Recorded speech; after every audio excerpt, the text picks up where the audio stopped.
Welcome to the Learn a Language channel. This is where you can improve your English with micro stories. This story is about Emma, a young girl's exciting day at school, where she learned about the colors of the rainbow. Once upon a time, there was a little girl who was eager to start school.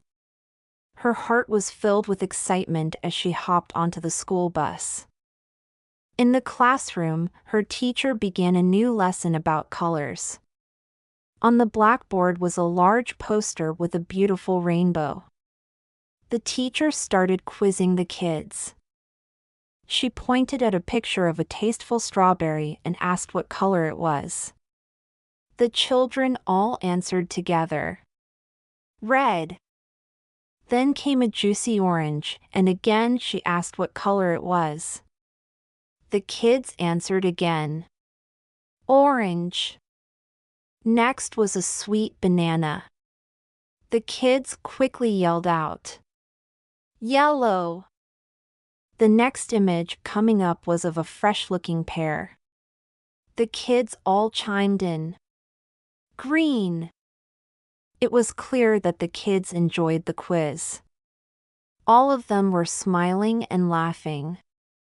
As the teacher pointed to a small pile of blueberries, they promptly all said, Blue.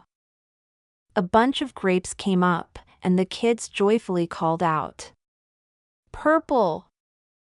The classroom was filled with happiness as they all learned about the colors of the rainbow. Emma's heart was filled with pride as she joined in the fun. At the end of the school day, she happily hopped back onto the school bus. With a contented smile, she returned home to her mom and dad, eager to share her wonderful first day at school. And so, with the colors of the rainbow dancing in her mind, Emma ended her day with a heart full of new knowledge. She was already looking forward to even more colorful adventures to come. If you want to improve your English, here are a few more ideas for you.